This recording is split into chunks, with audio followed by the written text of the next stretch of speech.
Good morning. Thank you for joining us. Today is Tuesday, February 15, 2022, regular scheduled Board of County Commission meeting. And we could please start off the day with an invocation of Pastor Bob from Emmanuel Baptist Church. Please rise. And also, if I could recognize Commissioner Mann. Pastor, if you could come to the podium for the prayer. I'd like to recognize Commissioner Mann. As we pause for the prayer, I've asked that we include a moment of silence for Lee County native John Shepard. His funeral will be at 11 o'clock this morning. He passed away last week. He was one of the true gentlemen of the world that has ever was born here 89 years ago. I knew him well. He was also, and some of you are aware of this, the Guinness Book of Records holder for the most gallons of blood ever donated by a single human being. So, Pastor, if we could have a moment of silence for Mr. Shepard before you begin. Yes, sir. Let's begin with a moment of silence for the memory of Mr. Shepard.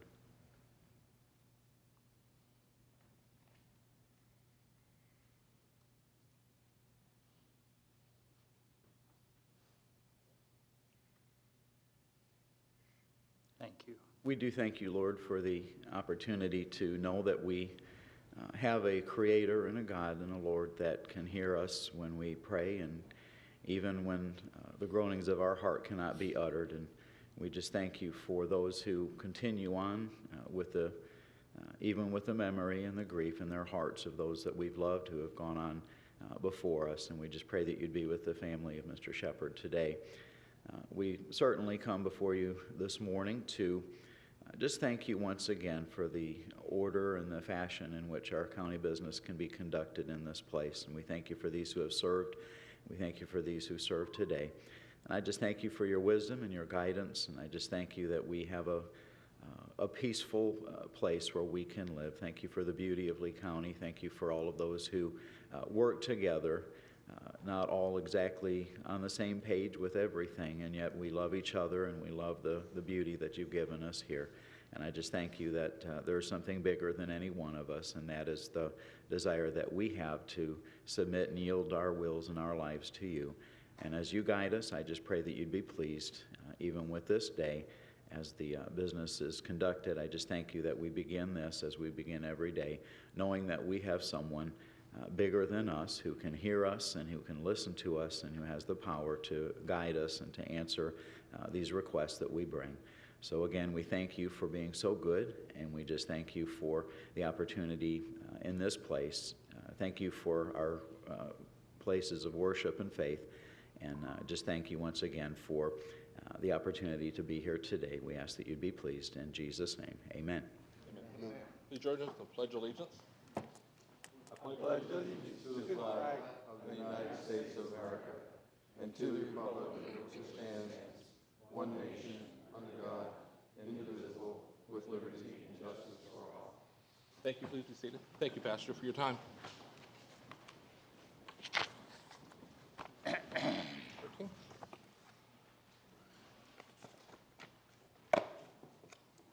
Thank you again, Pastor, for your time. And with time, we're going to ceremony presentations. If I could have Wes Kane and Jeff Wasco come forward, and any other engineers we have in the audience today.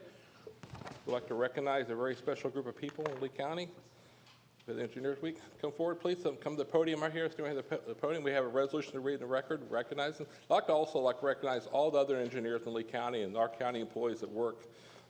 Without you guys, what you do, obviously we stay going across bridges and going to buildings, so thank you for everything you do.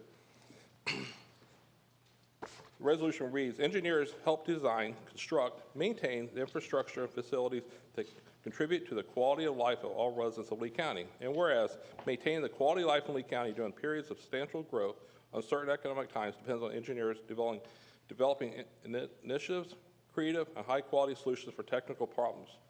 Whereas through the celebration of Engineers Week each year, the Florida Engineering Society and its Colusa chapter are dedicated to sustaining and growing the dynamic engineering profession by ensuring a diverse, well-educated future engineering workforce.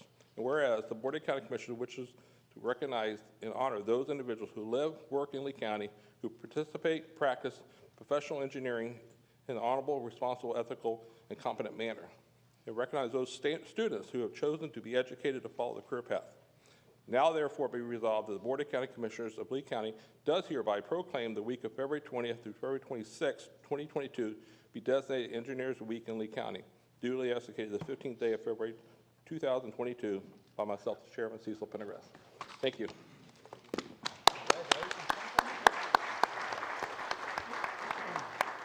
Here, we'll get a picture together.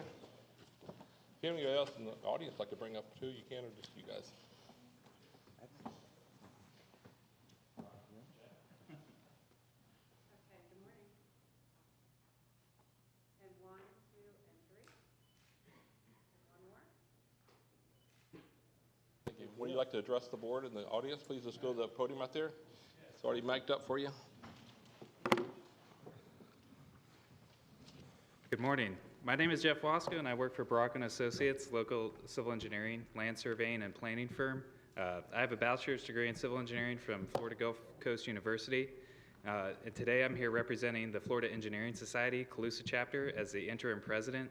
Our chapter includes Lee County, Collier County, and 3 other Southwest Florida counties with over 200 members.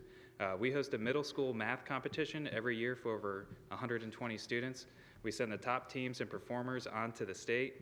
And we have several teams from Lee County who participate each year. We also provide scholarships each year to high school academic achievers looking to pursue a degree in engineering. I'd like to thank the board for this proclamation. The stereotypical engineer is quiet and reserved, and we're a profession typically taken for granted or referred to when something fails. However, Engineers Week, February 20th through 26th, is a time of year where we try to raise awareness about our quiet contributions to society. There are several engineering disciplines: civil, environmental, biomedical, computer, software, industrial, mechanical, geotechnical, nuclear, just to name a few. All aspects of our daily lives are impacted by the work of engineers, from the alarm that wakes us up to the water that we drink, and to the roads that we drive, to the buildings we work in, and even the seats we sit in.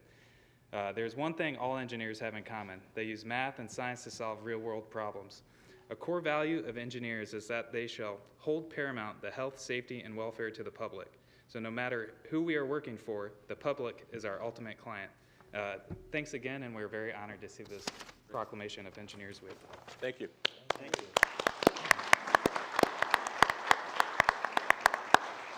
Again, thank you for all you do, and we look forward to building some roads over with your expertise in the next few years.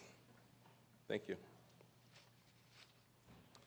Okay, for the recap, we have no items to be deferred. Commissioner Ruane has a proclamation. Oh, I'm sorry, Commissioner Wayne. We have one more, sorry. That's okay. Is Joanna Joey Poker here? Could you come on up, please? And Joyce and Hurley Botchford, you can come on up. Stand at the podium, I'll read the proclamation. Thank you. Thanks for being here today. Board of County Commissioners Resolution. Whereas John passed peacefully on January 10th, 2022, after a long illness, where he laid rest in Wilmington, North New York, his second home and state. And in 1995, John became a full-time resident of Lee County. He and his sister Mary started a taxi business called Apple Transportation. John and Mary's companies, Apple and Majestic, are partners in NBA Airport Transportation, which currently serves Southwest Florida International Airport, Fort Myers. And it's whereas John's success of business ventures and love of Lee County compelled him to his philanthropic endeavors. And whereas John shared the mission of a friend of Harry Chapin, who no one should no longer go hungry in the country. I couldn't agree with that more. John joined the board of Why Hunger, an organization founded by Harry Chapin and Bill Ayers. John was an active in the fundraising aspect of that and the cause. John was board president of Lee County Food Co-op, Southwest Florida Food Bank.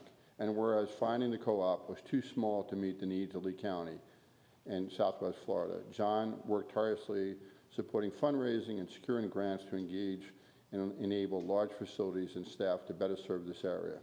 And whereas in 1994, he was instrumental in changing the name of Lee County Food Cooperative Southwest Florida to Harry Chapin Food Bank of Southwest Florida, reflecting his shared mission.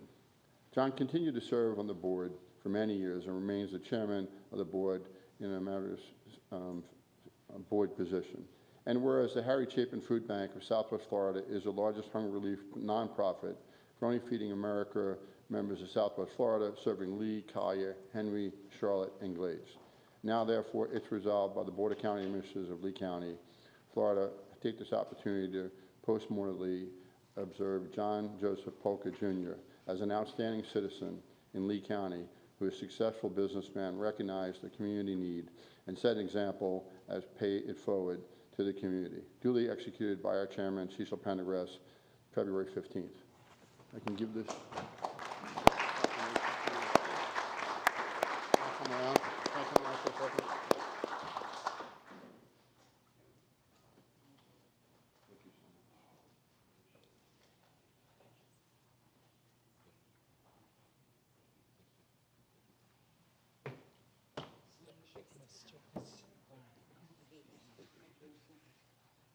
We'll get a picture together of the family. Okay. Thank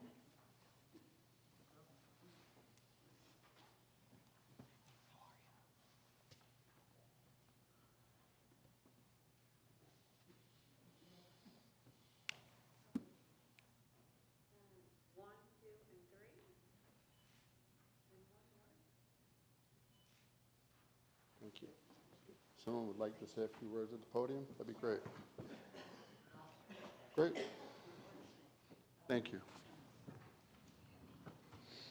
Thank you. This opportunity, I didn't know I was going to be tagged on this. But go back to 1990. A friend of mine said, I had a dream about you. And I said, what was that? He said, you're the new food bank director. And I said, what's a food bank? He said, just think about it, and I'd like you to meet a guy named John Polker. So in mid-1990, we sat down, and John said to me, do you know Harry Chapin? I said, no. I said, I know his music. He said, well, let me tell you something about him. Harry was emphatic about anything he got a hold of, and hunger was his issue. And he said he made the commitment to give away half of what he earned. Every other concert that Harry did was a benefit for hunger. I said, wow. Well, how's this work? And he said, that's what you got to figure out. So he hired me. A little interesting side story, he told everybody that he had hired me except me. That's right. I had to hear it secondhand. But that was John, on with the details. We met many, many, many hours on his porch, sometimes in here, looking for money, but it worked. We were very proud of the work John started. He stayed with it. He never lost his commitment. And we thank you for this recognition today. Thank you.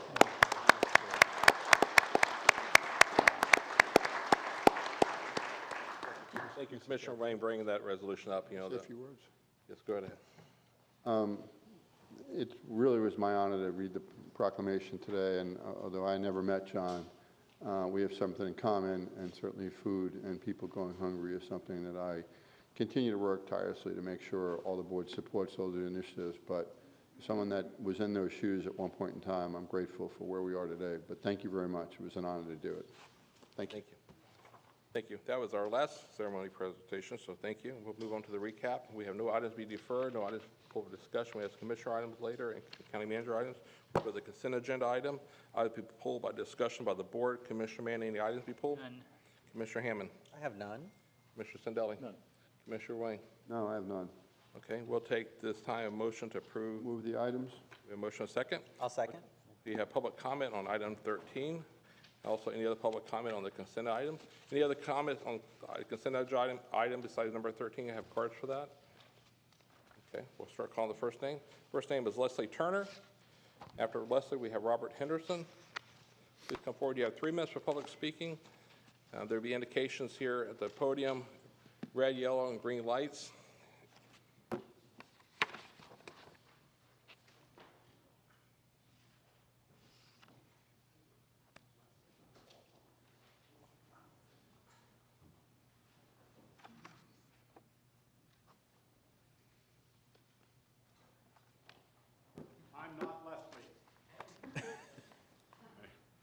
I assume she's. Are you Robert Henderson? This is Leslie, the famous Leslie of Song and Fable. Who wants to go You first? speak first. Leslie All Turner, right. thank you. You have 3 minutes, please. Thank you. Thank you very much for hearing me. I represent the windsurfers and kiters of Sanibel Causeway. Just wanted to let you know that we're very concerned with the plans for the Sanibel Causeway for the renovations, particularly the area around the Palms where we launch. I don't know if you're aware, but what you've planned will essentially stop what we're doing. So I want you to be concerned with that. Maybe listen to some of us and hear why that may be happening. Do you need more information? I want to keep this brief. I know it's a long meeting. We don't have public comment back and forth, so you have your 3 minutes to speak, and then we'll discuss as the board after the public Okay. comment. All right. Thank you. Thank you. Next speaker is Robert Henderson. I will leave it to others to discuss the disaster from this plan and the lack of real consideration for the people who use the causeway. I want to talk about something else. I want to talk about first working folks. I'm going to define them. The working folks are people who do the nasty, dangerous, hard, tedious work necessary to keep a community of 800,000 or 900,000 people running. I'm going to give you a hypothetical example. I'm going to call them Lisa and Eric. Lisa and Eric are working folks. They have 2 children. They're up at 6 in the morning. They carry 3 jobs between them. He's usually home sometime after 6 in the evening. They have 2 children. And if they're lucky, they get 8, 9, 10, 11 days or Sundays a year off. And on 1 or 2 or maybe 3 of those days, they pack up the kids, they get a small cooler with some hot dogs and some sodas, and maybe a beer for Dad, and a couple of folding chairs, and they drive down to the Sanibel Causeway to look out at the waters of the Lee Island coast. Turn around you, you'll see what they look like. And they set up their chairs, and if it's warm, the kids splash around in the water, and they maybe make a small sandcastle, and they stay there a couple of hours, and then they pack up and go home. They can't go to Sanibel because it's essentially foreclosed to people like that. It's way too expensive. The limited parking there is $5 an hour. Now, there are lots of empty parking spots on Sanibel, but you have to pay $300 to buy a sticker to park there, even if it's empty. Now, for 40 years, the governments in Lee County, Florida, have purposely, intentionally, and systematically cut off from the citizens of this county access to water. Oh, they've always done it the same way. We're going to improve the facilities. We're going to make it better. But the result is really the same. Limited parking, high cost, difficulty of getting there. And that's what's going on here. That's what you're doing, or that's what your staff is doing, because they took input from the people who like to fish, or kayak, or canoe, or paddleboard on calm days, or windsurf, or kite sail, or wing sail on windy days like me, but they didn't pay any attention to it. It's really bad. Now, this commission can find no money to put amenities to parks in Lehigh Acres. There's no money for that. But there's lots of money for 2 big, expensive baseball stadiums for rich baseball team owners. Sir, your time, your 3 minutes up, so thank you for your time. Next speaker is Dee Landry.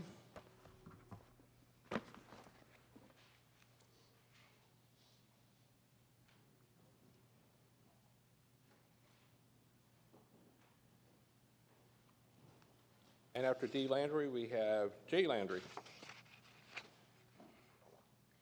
Morning, gentlemen. Morning, everyone. Thank you for this time that we can come and voice our opinions here. And I'm also here on behalf of the Sanibel Causeway project. We've been living in Lee County for over 30 years, and I have to say a lot of the improvements that we've seen in Lee County really haven't been, and I believe that this is going to be one of them. I have always been active on the Causeway, as a lot of people have. We've always been able to go and have fun. And I think that's what Lee County's always been about. That's why people come here. We love this place. And I think that the unity that I find on the Causeway Islands, people fish, people kayak, people windsurf, people kite, boating, jet skiing. Everybody does what everybody needs to do and enjoys. And I really believe that this cause is going to end, because when it's limited in parking and people can't do what they need to do there anymore, it's going to be removed.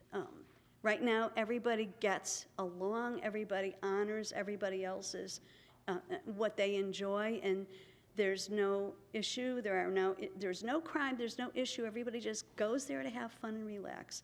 And I know in my own case, my own mobility has been challenged lately, and for me to have to go to Sanibel, I'm very fortunate I can afford to go to Sanibel and pay the parking, but I can't walk to the beaches that I need to. I don't have access to that because my mobility is now limited. It's very easy for me to drive to the Causeway. I can sit in the van and I can put a chair on the sand and enjoy the water. I can walk and I can get there. But I think that the Causeway renovations will limit a lot of people, and I don't think it's, going to help matters. Okay, thank you. Next speaker. And there's one other statement, and I just want to make, and I think Big Yellow Taxi said it all. They paved paradise and put up a parking lot. Jay Landry. After Jay, Bill Schroeder. Mr. Chairman, could I, just for one, Yes. real quick, just, I wanted to just make a quick request to the folks who are coming to talk. I'm sympathetic to what the windsurfers are saying, but I still haven't heard in any of the comments that have been made yet anything practical that I can grab onto that I can say needs to be fixed about the plan. So if somebody, I don't windsurf, so I don't know what you need and don't need as far as an area to set up or what that looks like. I don't know. I would love to, if somebody could give us some practical, I get it, there's a lot of really great, pave paradise and put up, like, those are cool emotional sayings, and you'll probably get on TV saying that tonight, but could somebody just give me something practical that I can work with here to try and improve the plan through your, something constructive? That's what I'm looking for through the comments today. Thanks, Mr. Chair. Thank you for bringing that, because actually, like you said, there's nothing being paved here, but we'll discuss that later, so. Yeah. Jay, please. Yeah, hi, Jay Landry. Thanks for your time. Maybe I can address that. I was looking at the plans this morning, and on the first island, by where the 5 palm trees are, it's one of the most popular sailing and kiting spots on the island. Right where we launch, there's a proposal for parking spots right on the water, so that would effectively block our launching area. They have a turnaround there where I guess the proposed usage would be to drop off your equipment, and to me it looks like whoever designed it is probably better at designing possibly boat ramps, because it's not practical to just drop off our gear. It's not a boat. We don't plop it in the water. We need space to set our equipment up and to tune it and to rig it. And when we come in for a break, there's multiple pieces of equipment on the beach at one time. So the way that's set up, it just doesn't work. We need an area for the kiters, especially. I think kite lines are 50 or 60 feet long. You give up multiple kiters on the beach, so you need, you got 60 feet of line plus the kite, and then you need to have a little room to maneuver the kite as you launch it. So that's just not in the plans. And then if I'm not mistaken, there's one part of the plan where there's a lot of vegetation at the beach. Right now you can launch from anywhere along the beach.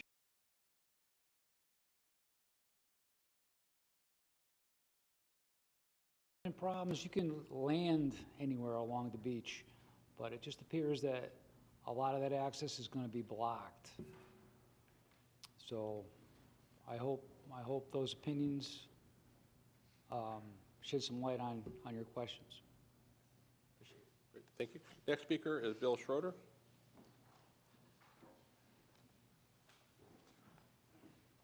Morning, gentlemen. Morning. You may know me. I'm a 53-year resident of Lee County, retired for 3.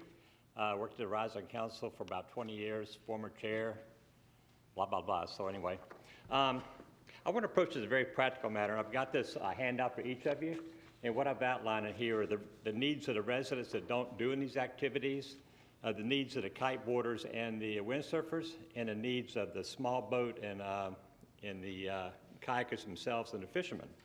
So this is the plan that, I'm not going to review the old plan, but this is the plan that will work, I believe, for everybody. And if you can see in this plan, we need, for windsurfers and kiteboarders and kayakers, we need a 40-foot strip of grass along the beach. That's the need, 40-foot strip of grass. Here is the gravel parking, which is proposed, and that is needed to go around the island. There's a parking there now, I mean a driveway, but it's sand. And then the driveway, we need a driveway, and you can see this is all in red, and we specifically need some spots that accommodate trailers because some of the windsurfers and kiteboarders have trailers.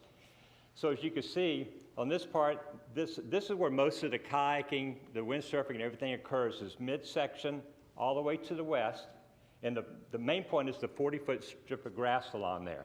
Now the proposed improvements for the shelters, which we welcome, the shelters and the restrooms and everything else, that's on the extreme east end of the island. It doesn't have the obstruction of the high trees to get in the way of kiteboarders. So that would take care of everything, and I believe this will make everybody happy, this plan. And I know Christine has offered to meet with us. I'm so thankful for her. We're going to be later on to consummate these plans into the working of it. But I think with that, it will help the traffic flow. It'll create a little bit more chaos. It'll make it a lot safer for people in that respect. And the other part I welcome is on the south end, the kayakers and the windsurfers do not use this part of the island. It's too rough and it's just the current's too bad. So we feel that by having the parking here in the beach, it will hopefully take people off this side and it'll put more towards that end to relieve the congestion on that part. But that really is in a nutshell. It's a very simple solution. The preliminary plan had the parking in the driveway all along the beach. And they had the grass area on this side. So basically, you need to take the plan that's originally proposed and just flip it around, and it works. It makes everybody happy. It makes the people that don't kayak happy, and makes the windsurfers, the kayakers, the kiteboarders, and I think it'd be a very good, plausible solution for everybody. And then with that, I did put this all in writing for you, because I knew I only had a limited amount of time, and I wanted to give this to you now so you can read it in your spare time. Thank you. Thanks, sir. And next speaker is Roy Massey.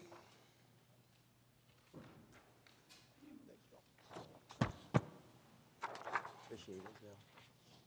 How y'all doing? Well done. I was born and raised here. Just to give you information, I've been windsurfing, kayaking on the Causeway all my life for over 50 years, so I love the Causeway, and I'll do anything I can to make it a jewel like it's been for me all these years. It's been a blessing from God to just be able to get on the water, on and off the water.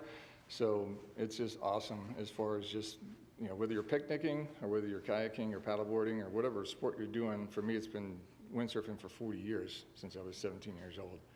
So what Bill's saying is true. We just need space. I don't want to have to, it's just spacing. It's just what Bill's talking about is we need spacing. We don't want to be, I'm out there some days on the weekends and holidays. I don't know if you guys drive out there, but there's 500 people and there's five road cars like parked all the way up to the road from the beach, and we're having to carry our gear between cars and stuff. So what he's talking about is having the parking up so we can just walk down and not have to fight trying to get to the water. That's the biggest deal. Whether we're kayakers or just picnickers, or people that just want to set up their tents and picnic and have a party and play volleyball or whatever they're doing. So basically just spacing what Bill's saying, I totally agree with. Because the proposal was just limited parking with a little kayak launch and a little paddleboard launch. And for us, we want to be able to park beside the road and just walk down and put in the water and get in and out of the water and not have to. And the danger factor, the only thing I see right now that as a danger factor for us is the rocks. If you look at, when you drive on the first island onto the right where we go, they left the rocks and they built the rocks up right before the second bridge. On that right side is very dangerous. They need to go ahead and what they did on the second island, the B island, they put all the sand over the rocks. To me personally, that's the most dangerous thing. I'm always telling people, don't go down there to the second island. You get slammed against those rocks. And for us, that windsurf and kiteboard, we could get pulled into those rocks. And so I would highly recommend any rocks that are showing on that side of the causeway, put the sand on them to protect people. Just make it safe. That's my main thing, is make it safe for everybody. So, thank you very much. Thank you. Next speaker is Sherry Lowers, I believe it is. And after Sherry, we have Maggie Drummond.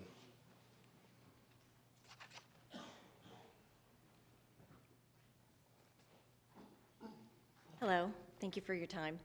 My name's Sherry Lowers, and I'm a windsurfer. And I'm here to support what my colleagues are saying. And my concern is, I'm not sure if you're familiar with our sport, but we are very dependent on the wind. We cannot sail without the wind. And saying that, the wind has to be perpendicular to our back. And wind constantly changes direction and changes speed. So my concern is if you limit our access to the beach area, we can't always launch and get back to the same place that we launched from, and because of the changes. So we need to have some space in case the wind changes and we get pushed away from the launch spot. So I'm just concerned about the access, and I agree with Bill Schroeder's plan to just flip it around and have more space at the beach for the people that want to use it in the parking in the back somewhat. So it's kind of a safety issue, and that's my concern. So thank you for that. Thank you. Next speaker is Maggie Drummond.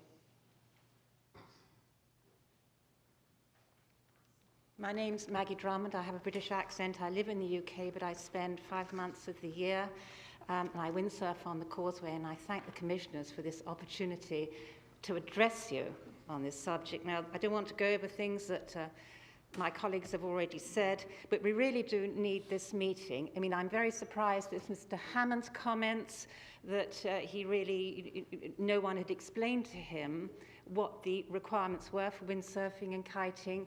We had a meeting in November on the Causeway. People laid out their lines, people rigged their sails. It was shown to the Lee County people exactly what was required. Some of this seemed to have got lost in translation, but we hope we can rectify that. So a meeting is really most essential. And I think Bill's plan is absolutely excellent. Second point I'd like to make is that the access places have actually reduced in the last few years. I mean, Bunch Beach, I think they did a wonderful job, but they banned kiting at Bunch Beach. Now, I still do windsurf at Bunch Beach, although it's quite difficult. It's not a regular windsurfing place, but it's not banned, so I like to go sometimes. The mudflats is very difficult now. That is the mainland side of the toll on the southern part.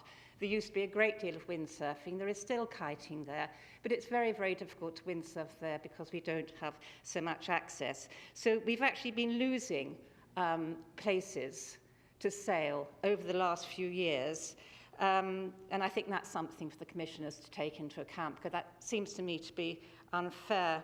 And the third point I'd like to make, I did discover an article from last summer in the news press, and Mr. Hammond and Mr. Pendergrass were waxing very lyrical about the sort of atmosphere on the Causeway, the tailgate parties, the barbecue, really the things that Paige Henderson has been talking about a few minutes ago.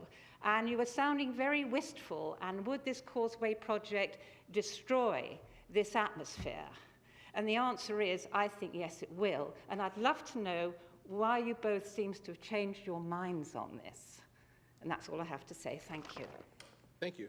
Next speaker is Rick Swalski. And after Rick, we have Bill Parler. Morning, I'm Rick Sosnowski. I'm a windsurfer and paddler. And first, I'd like to applaud you for deciding to keep the parking free of charge at your workshop meeting. It's much appreciated.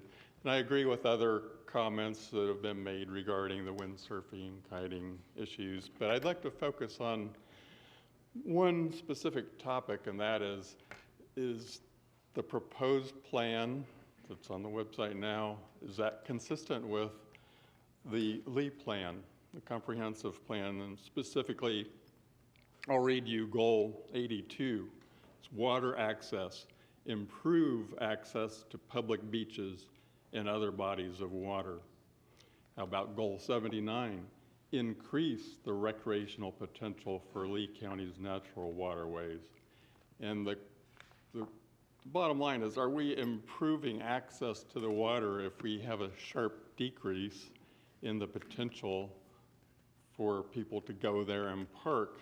And now, I've never counted the cars on weekends and holidays, but we know there are a lot of them, and I don't know if the design professional and the designer documents said, we surveyed the users, this is how many are there, so we need this many parking spots, and this is how many we're going to provide. Is there any kind of count on that?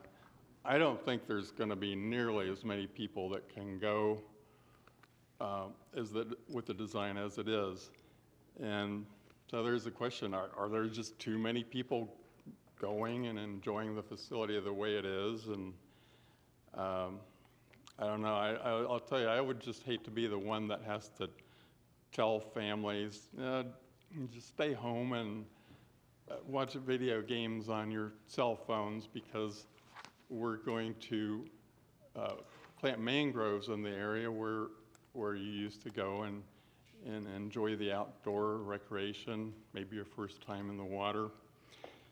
I know there can be an untidy look there, and I'm not opposed to some revisions to improve the safety that everybody's concerned about, but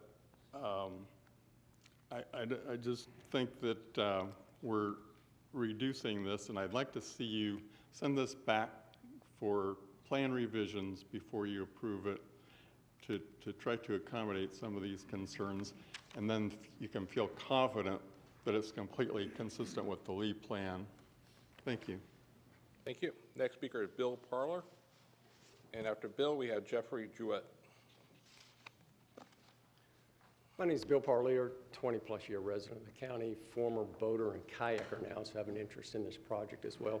Thank you for the work you guys do. What started, as I understanding, as a erosion mitigation project has now evolved in a major reconstruct use of the Causeway Islands, which is concerning to me. With the county's population growing, why are we looking at and discussing a reduction in the opportunity to enjoy the water? With restricted parking, with limited parking as what's planned, we're reducing the citizens' access to the water. That's very concerning. Should we not be discussing ways of increasing access to the water and parking? We like our open parking. That's most efficient. Leave it alone, just leave it as is on the north side. Picture a family going to the beach to enjoy the Causeway. And they load up the car with the kids and go to the beach, and they see the sign before they get to the toll plaza that says lot full. Do you think they're going to turn around and go home? They're not. They're going to get in line, block traffic on the Causeway. At best, what they'll do is loop to Sanibel and back to the Causeway, back and forth. Not to their advantage, not to the residents on Sanibel either. Leave the open parking as it is. There is erosion that needs to be addressed, and that's great, that's being done, but that's on the south side of the island. The north side, there's not erosion there. Leave it alone, leave it just open as is, just don't do a thing. Other than maybe some restrooms, take the rest of the money and apply it somewhere else. The parking is relevant to kayakers and other water sports as well, in that by overdeveloping the islands, you're limiting our access to it. I enjoy kayaking on meetup.com. There's probably 500 plus kayakers in Lee County enrolled in that. There's also fishing, kayakers and just casual kayakers, which is 10 times that number of kayakers that are using that island. That island is a major access to the Colusa Blueway, and we're about to restrict that. The overdevelopment of the parking area and just developing that north side of the island is going to greatly impede our access as kayakers, greatly impede it the way it's planned. You're asking for specifics. Handle the erosion on the south side, a couple restrooms, and then leave it alone.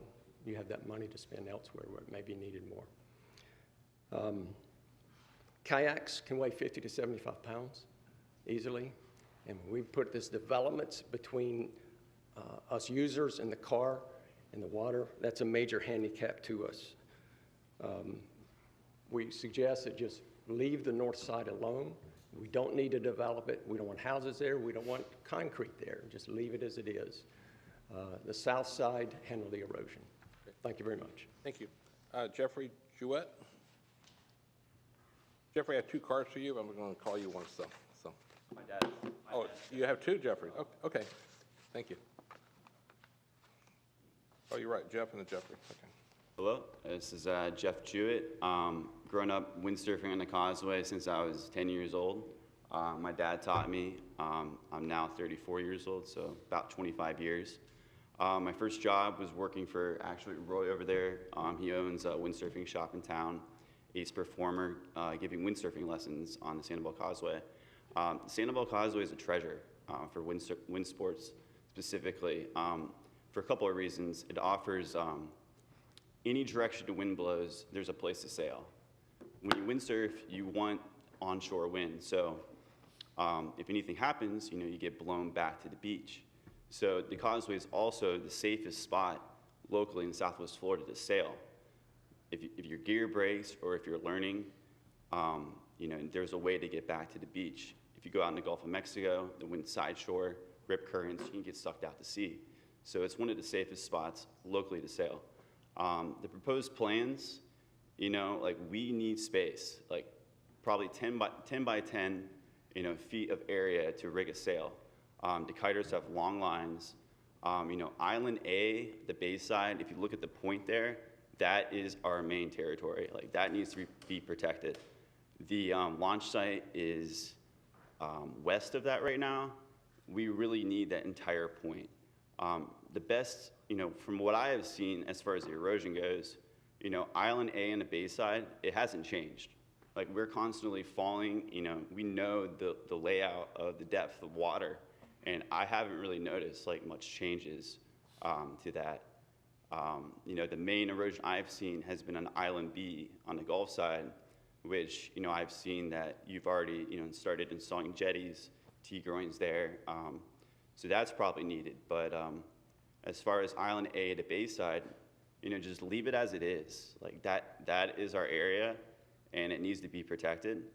And that's pretty much it. Thank you. Thank you. Great. Thank you. Jeff Jewett.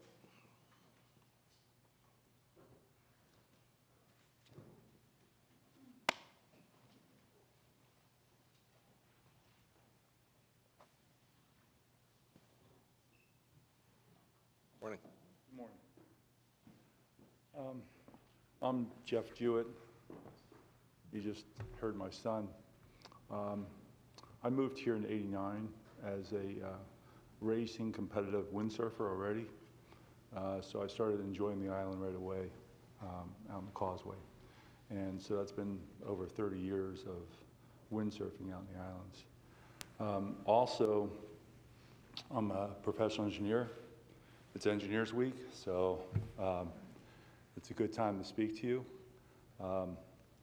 I share all the concerns that everybody before me has voiced, and I've been in practice in engineering for the whole time, 30 years. I've started my business 27 years ago, which I've done a number of projects all over Lee County. Including the hotel across the street, Hotel Indigo, the riverfront development there, where we brought the river into downtown, many streets, McGregor Boulevard, West First Street, that type of thing. It seems that you don't have a good representative to basically implement all the concerns of windsurfers, kiters, kayakers with the plans that are in place. I know you have an $8 million grant and probably under contract already with contractors, and you have design professionals that have done the plans. I'm willing to use my expertise and my experience in windsurfing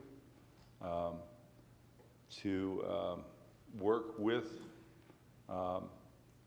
basically the people who have developed these plans to change the island so that the windsurfing and kiting, kayaking have the access needed and still accomplish what you're trying to do out there as far as improving the island, okay? With safety in mind and just letting everybody enjoy the island the way it should be. So please take my name down, and I'd be willing to work with your staff, work with the engineering firm that has developed these plans to modify them so that when they can present it to you, you will have something that will work for everybody. Thank you. You're welcome. Any other, I have no other cards on this item or anything else on the consent agenda items. We already have, please come forward with your public comment. We already have a motion, a second on the consent agenda.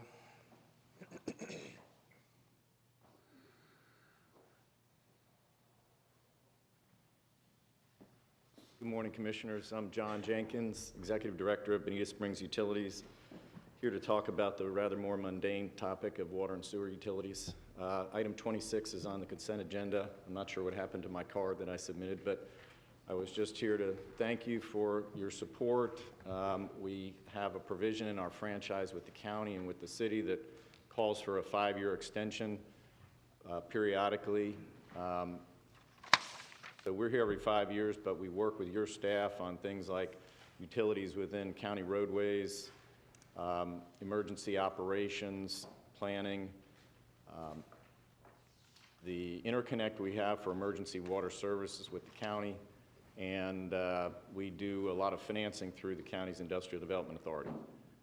I see Commissioner Sandelli periodically, but as for the rest of you, anytime you have any questions about what we're doing down at BSU or would like to come and see our facilities, we'd be happy to have you.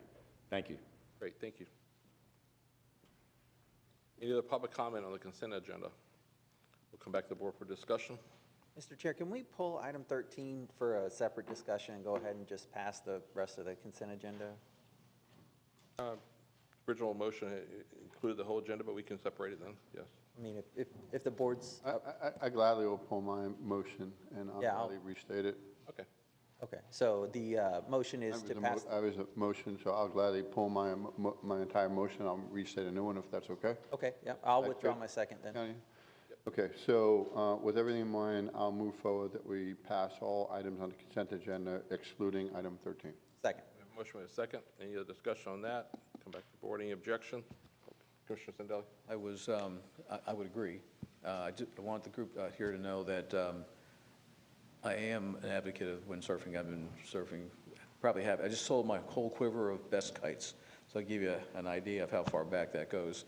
I'm not very good. I still wear a chicken loop. I can't do a handle pass. But if I can be of any help, in looking at this and readdressing this item, be happy to do that. So you do have an advocate for that sport. How that works out here, be happy to play a part. Great, thank you. So we have the motion and second, and any objections to the balance? We have none. We'll come back to item 13 now. Okay, great. Thanks, Mr. Chairman. I appreciate it, and thank you, Commissioner Ruane, too, for your support there on the motion. So basically, I just wanted to, so we got a lot of comments, so I think it's appropriate for us to have a discussion about item 13. Here are my thoughts on this.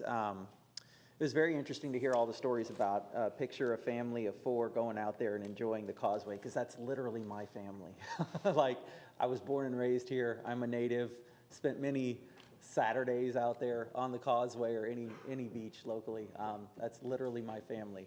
So it was kind of nice to hear those hypotheticals put out there. So my primary concerns as we look at the future of the Causeway Islands and what improvements need to be made, were number one, more restrooms, right? So as a family with kids, it's very hard to pack up and go to a different island to get to a restroom. And so I want to make sure that whatever we have out there, the restrooms were the number one improvement that I cared the most about.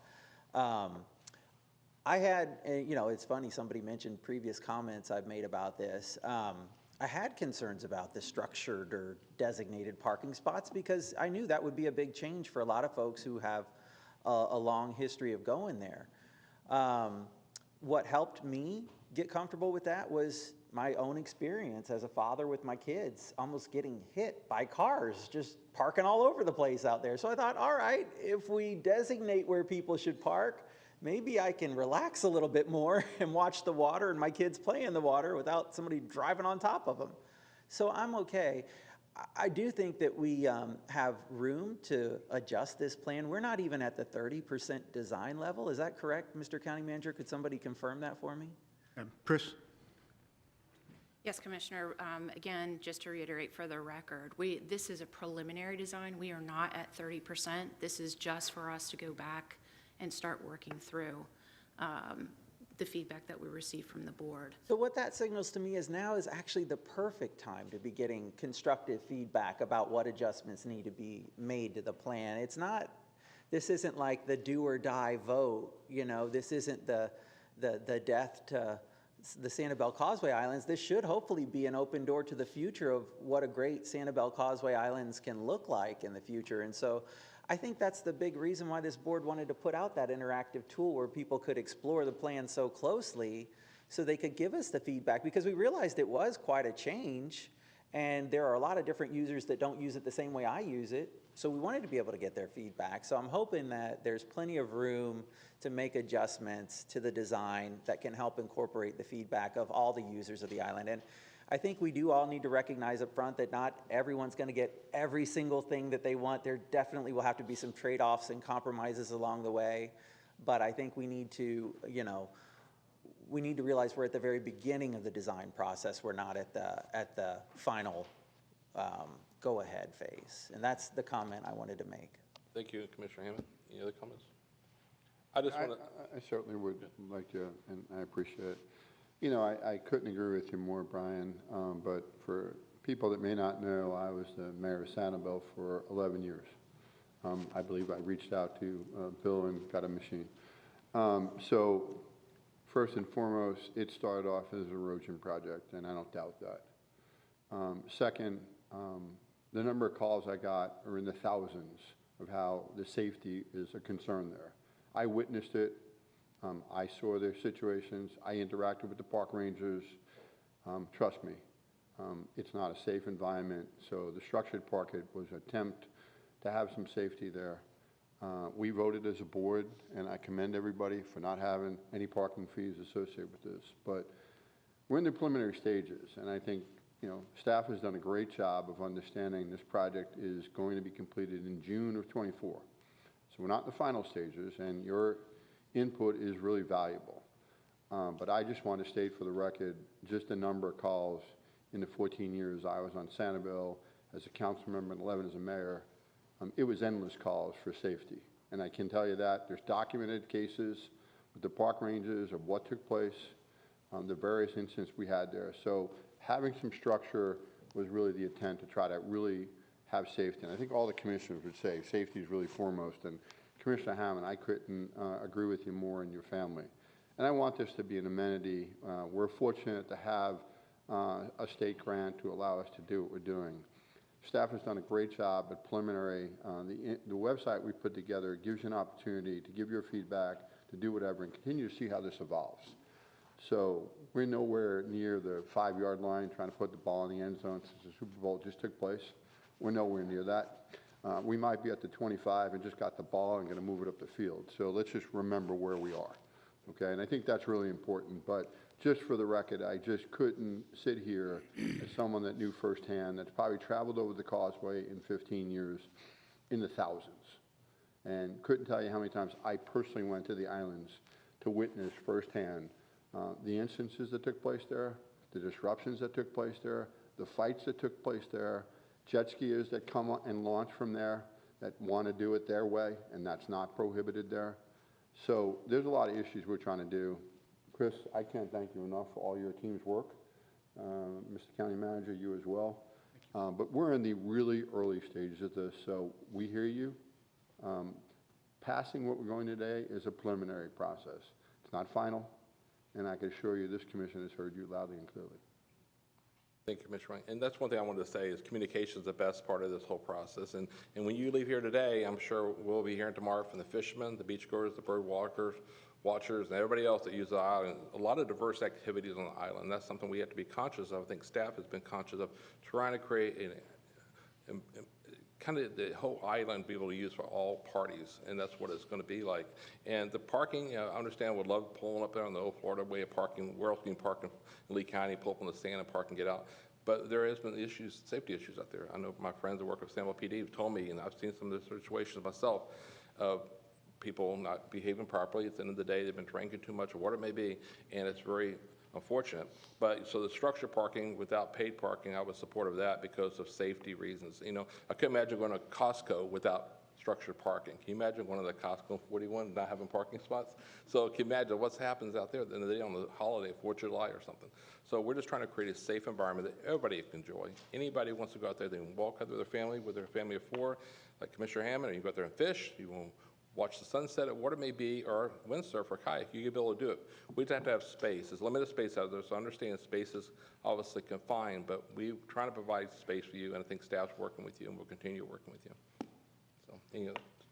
Mr. Sindelli? No, I concur. I mean, I think it's, there was a lot of thought that went into this. We went over the plans. It was well thought out. It is a work in progress, and I'm going to limit my limited expertise, you know, to the windsurfing side, and I don't put myself in the same class as these gentlemen over here. But if I can help in that element and stuff, the rest of it I think is it has a lot of worth to it, and it serves multiple use. So. On another note, Parks and Rec throughout the county, we're trying to improve all Parks and Rec. And on that note, earlier I heard a comment about Lehigh. We've spent millions of dollars last year in Lehigh Acres. I'm not sure whether on the wrong information is getting out there, but it's a problem with communication. But we spent millions of dollars in Lehigh over the last year. So, County Manager, do you want to say something? Yeah, thank you, Mr. Chair. If take a look at the agenda report that we've asked you to approve, and that is simply to approve recommendations for the Causeway Improvement Project, recommendations that you gave us during this last workshop. It is not to approve any design specifically. And as everyone will recall, during that meeting, we made it very clear, I thought, that this was a starting place, that we were not yet at the 30% design level yet. So that was the purpose of our website, to gather more information and data from people. And if you take a look at the results of the survey so far on the website, the windsurfers and kayakers have responded in greater numbers than anyone else.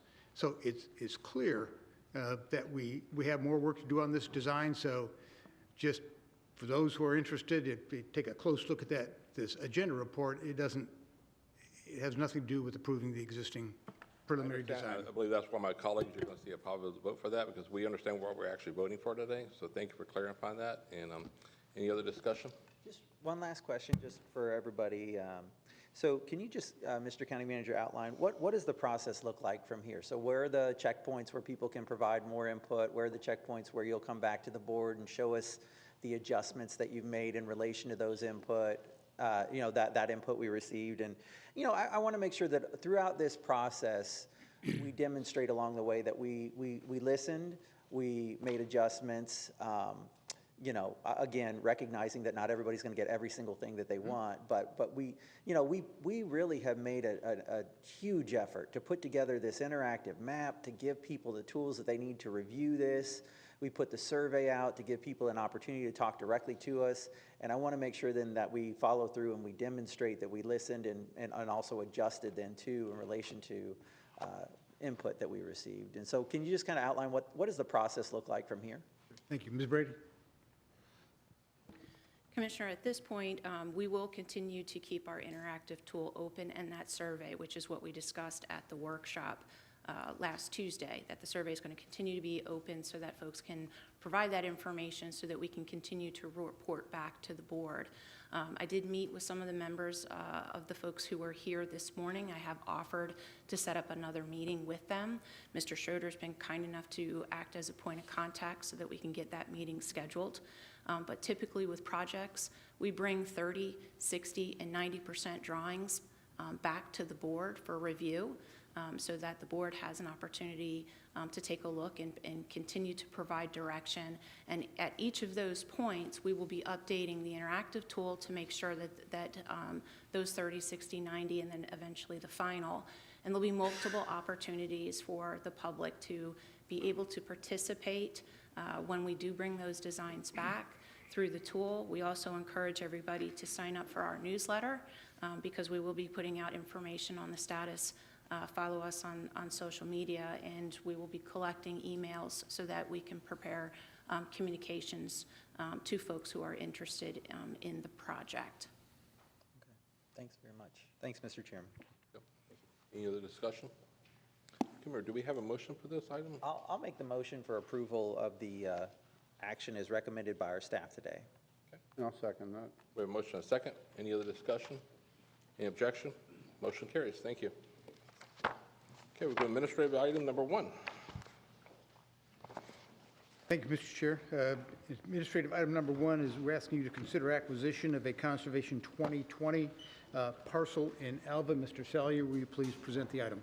Yes, thank you. Good morning, Commissioners. This is a 27-acre parcel immediately south of Joel Agra Eco Park in Alva. It's also in very close proximity to another Conservation 2020 property, and combined, the parcels do provide very good gopher tortoise habitat. Class Act did unanimously recommend moving this property forward, and as a final note, we do want to acknowledge that it fronts Joel Boulevard, and DOT will need a small strip of right-of-way in the future when that road gets expanded from 2 to 4 lanes. With that, we'll try to answer any questions that you have. I'll move the item. Second. We have a motion and a second.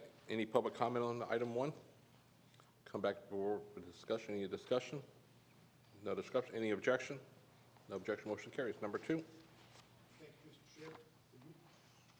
Thank you, Mr. Chair. Administrative item number 2, asking you to approve the process to pursue gas tax bond issue. Mr. Winton? Good morning, Commissioners. This item is requesting approval to begin the process to issue a 30-year transportation bond. The repayment source would be local option gas taxes, and ultimately this would partly pay for 2 projects, an unfunded portion of Corkscrew Road Phase 2 widening, and then the Alico Road extension from Alico Road up to State Road 82 and into Lehigh Acres. This is the first of 3 agenda items you would see on this. We'd come back with a recommendation for selection of underwriters, and then after that we'd come back requesting permission to market the bonds and sell the bonds.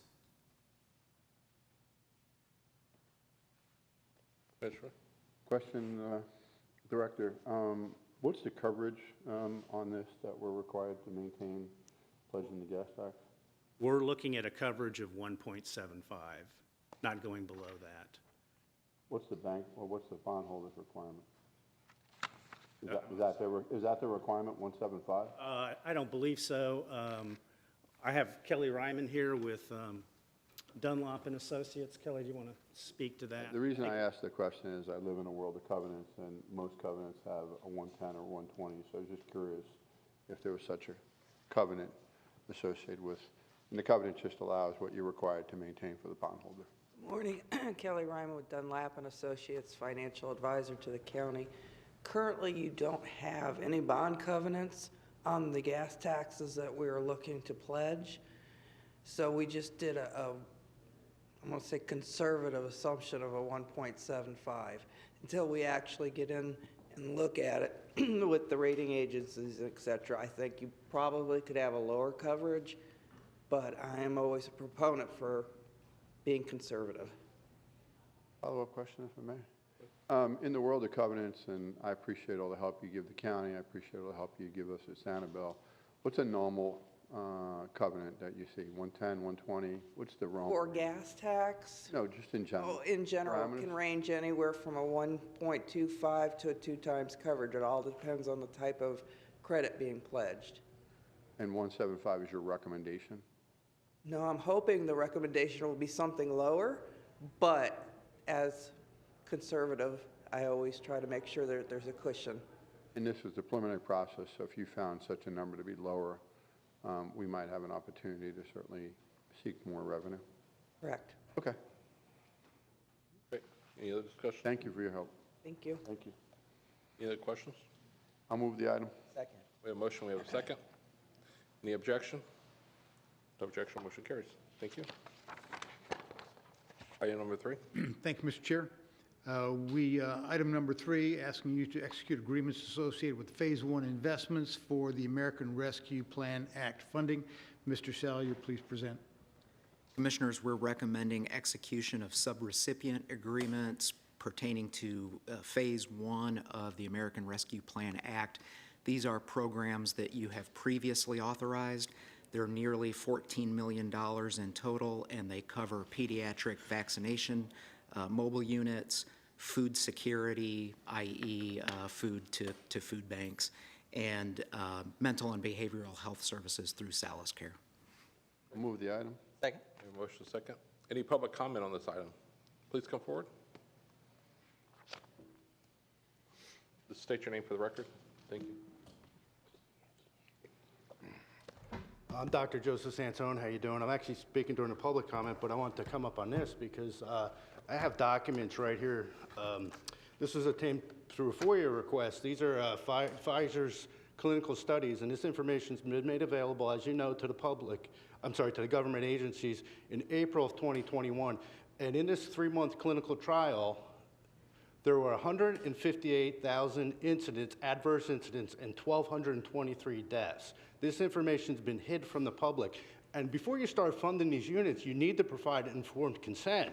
Now, when you go over here and look at the Department of Defense information that's out there for our military since they've been giving these shots, you've got a 487% increase in breast cancer, an over 1,000% increase in neurological disorders, 369% increase in testicular cancer, and a 680% increase in multiple sclerosis, a 487% increase in breast cancer. And so, you know what? You need to provide informed consent. These are clear violations of the Nuremberg Code. You're coercing people to get shots. The VAERS data shows that 23,000 people have died from these shots, and studies in the past have shown that less than 1% of the deaths get reported there. This is genocide when you deny informed consent and people are being coerced into getting these shots. You need to provide informed consent. Are you providing informed consent about these trial studies? That's all I got to say on that. Thank you. Any other public comment on the approval for the agreements? Okay. Any other discussion within the board? So, could I ask the county manager, so this item before say is to execute the agreements associated with the funding for this, not actually the county's not administering vaccine, we're not using, the county's not providing vaccine to any. That's correct. So with the health department's under the state of Florida, Department of Health, I know people get confused with the department, so we're not actually using county employees to do this. No, sir, we're not. No, the vaccinations are a state sponsored program. It has nothing to do with Lee County government.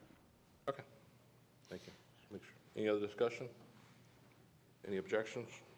Okay, motion carries. Item number 4. Thank you, Mr. Chair. Item number 4, asking you to approve a contract for the structural assessment of the Lee Civic Center site and the buildings on those properties, and would ask Mr. Gurgis to present the item.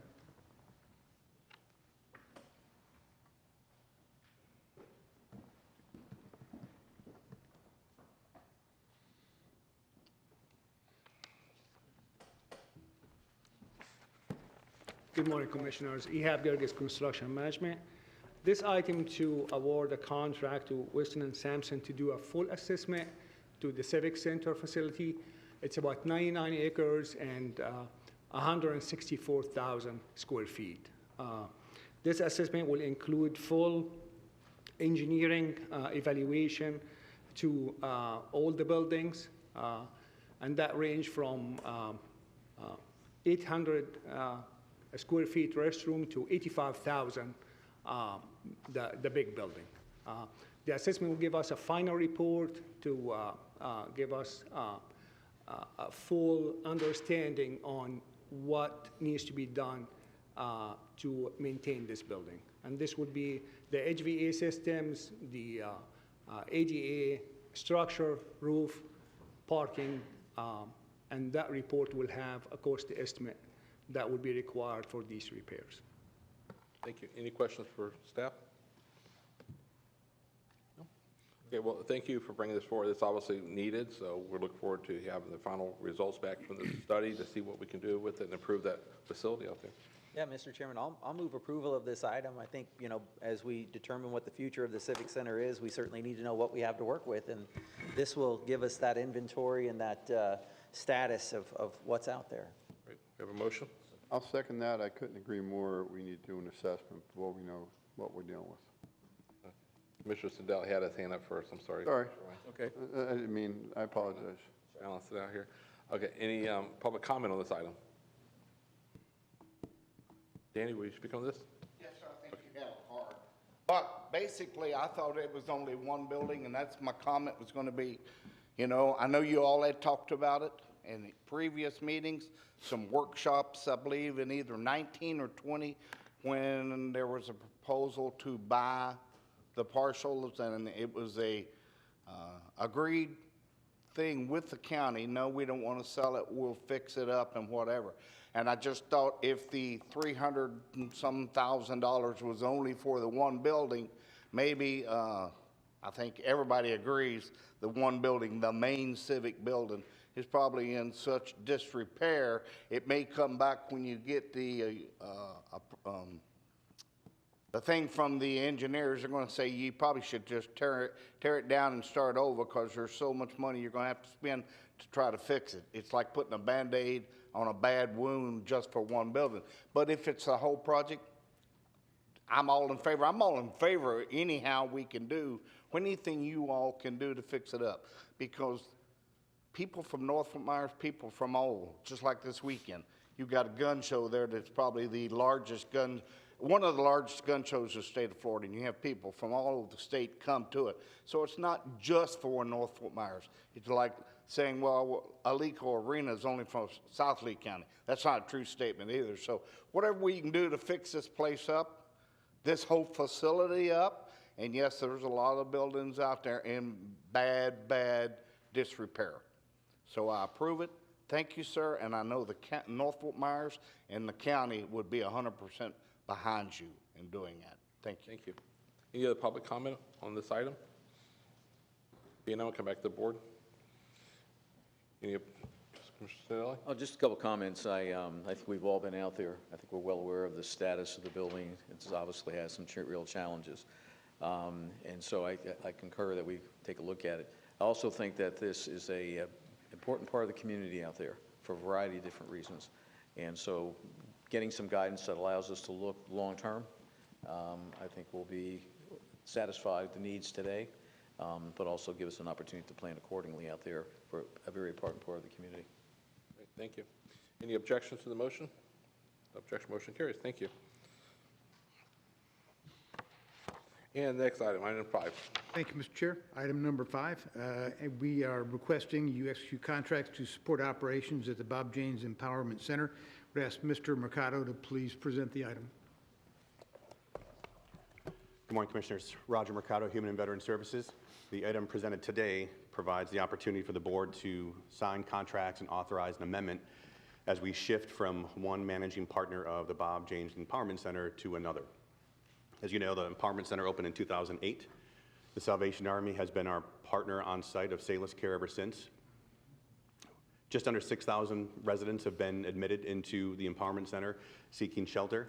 And just in the month of December of this past year, about 70% of those admitted indicated that they had some type of behavioral health challenge or issue. So this amendment, or this agenda item, allows us to shift the management from the Salvation Army, who literally got us to the finish line to where we are today, to the Center for Progress and Excellence, which is more of a behavioral health type of entity. Great. Thank you. Any discussion from the board? Questions? Mr. Chairman, one thing I would love to say just is a huge thank you to the Salvation Army, who I believe was our partner from the very beginning of the Bob Janes Triage Center. You know, they have provided years of wonderful service to us as a partner here, and so I want to wish them just a huge thank you for their service that they provided out there and the relationship that we had with them. And I'm eager to see what they do with their new Center for Hope and the other endeavors. We know they'll continue to be a partner with us in solving this problem. And I also want to say welcome to the Center for Progress and Excellence. I'm excited to hear about how they'll help us, you know, treat these folks who come to the, you know, Center for Empowerment, because, you know, these are folks that hopefully we can get on the path to permanent housing. And a big part of getting them to a point where they can handle permanent housing is helping to solve some of the issues that got them into the situation that they're in the first place. And so hopefully this new partnership with the Center for Progress and Excellence can help us address some of those challenges. And so with that, I'll move the item as recommended by our staff. I'll second that. Motion and a second. Okay. Any objections? Oh, I'm sorry, any public comment on this? Okay, making sure. Any objections? Good, thank you. Public hearing number 1.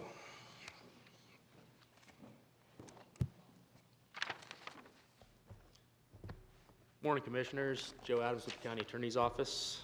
This hearing has been properly advertised, and I have both the affidavits of publication and the petition for your clerk.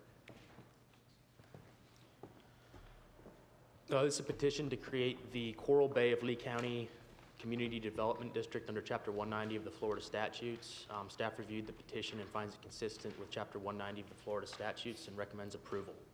If there's any questions, we'd be happy to answer them. Any questions for staff? I'll move approval, Mr. Chair. We have a motion? Second. We have a second? Any public comment? Being none, we'll come back to the board. Any objection? No objection, motion carries. Thank you. Okay.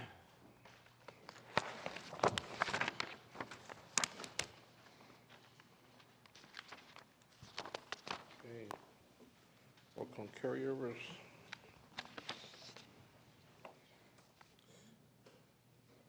Going down to Commissioner items. Commissioner Mann has left us. Commissioner Hammond. I do have one Commissioner item, Mr. Chairman. I wanted to highlight a really neat story that I had recently learned of. Toward the end of last year, I had gotten a chance to go, in my district, there's a Black History Museum, and I got to meet with Charles Barnes, and he told me about a Lee County native who had done some pretty neat things in his life, who I thought was really worthy of being honored. And so I wanted to introduce this idea today. So the person's name is Judge Isaac Anderson, Jr. And Judge Anderson was born in Fort Myers. He's a graduate of Dunbar High School. He went and served us in the Vietnam War as a member of the U.S. Air Force.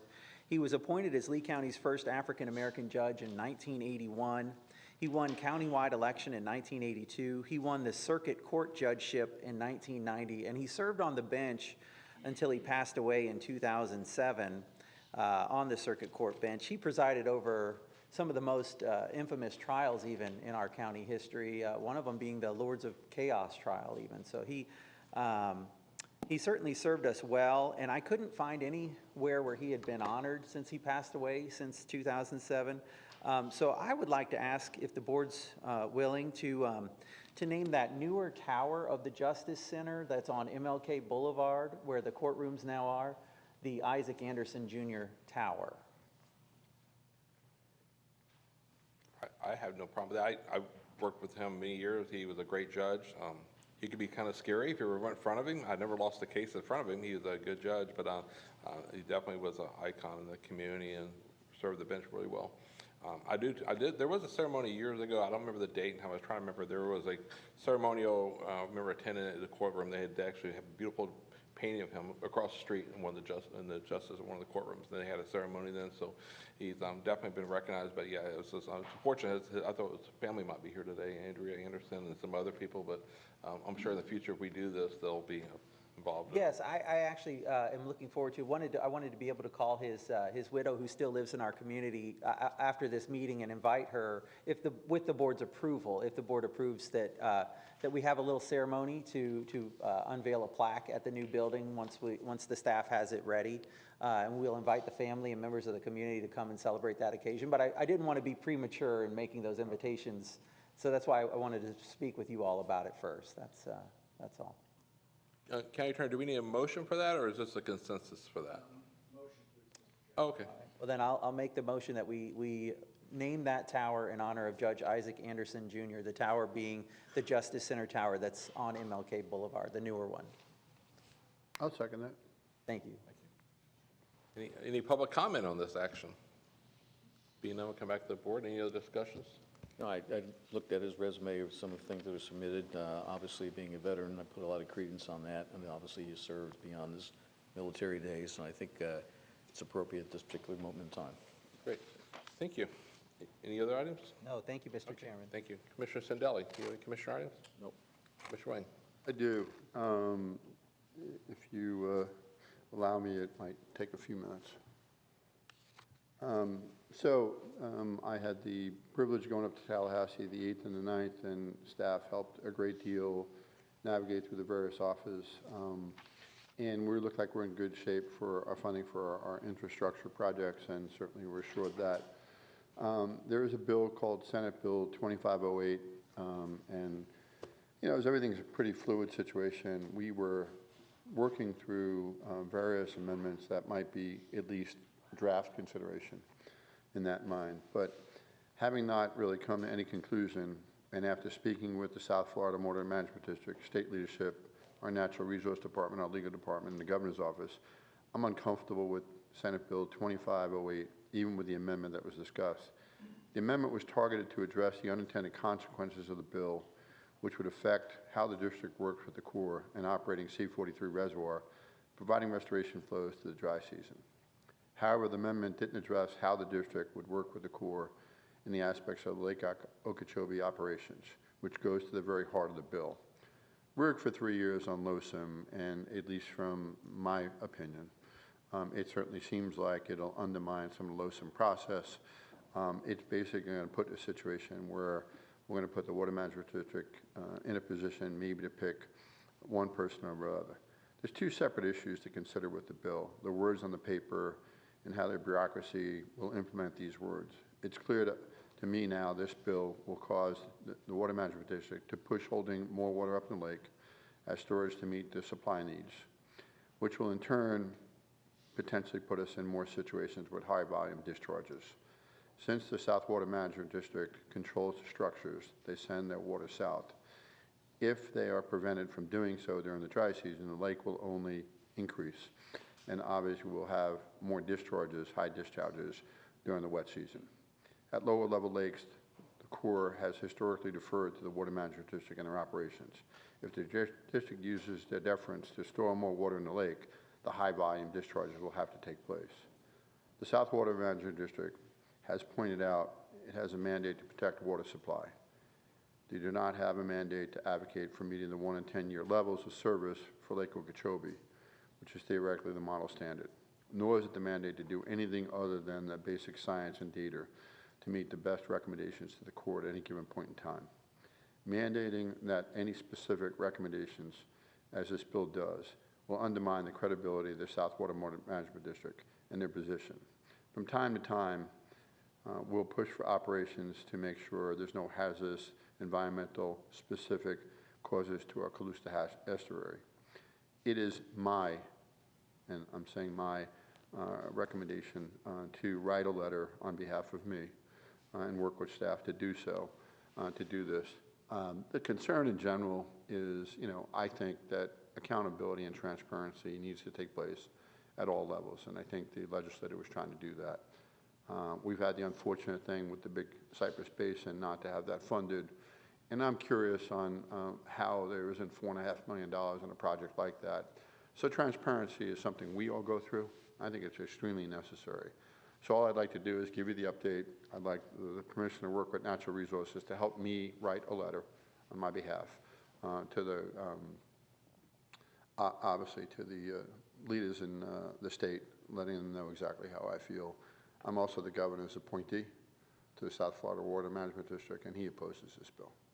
I just want to bring everything up to your attention, make sure it was okay with you all that I write a letter and work with Natural Resources on my behalf. Right. Thank you. You think consensus for that, Richard, or we need a vote for that also? If there's no objection to the course of conduct, then fine proceeding as discussed. Okay. Any discussion? Kevin, continued appreciation for all the work that you've done. I think there's a lot of pieces to this, and I think maybe individually we all should consider perhaps weighing in at some point in time. So thank you. And thank you for being up in Tallahassee last week. I think you spoke at committee on Tuesday, I think it was. No, I actually, so Wednesday was a committee hearing. I had the privilege of being in the Senate President's office trying to talk about some issues I had with that. We also had the privilege of being in Senator Pasadoma's office. And then after that, we were in the governor's office. I wasn't unable to attend the hearing itself. The hearing went from 3 minutes to the public to 2 minutes to the public to 1 minute to the public to 45 seconds. There were so many speakers.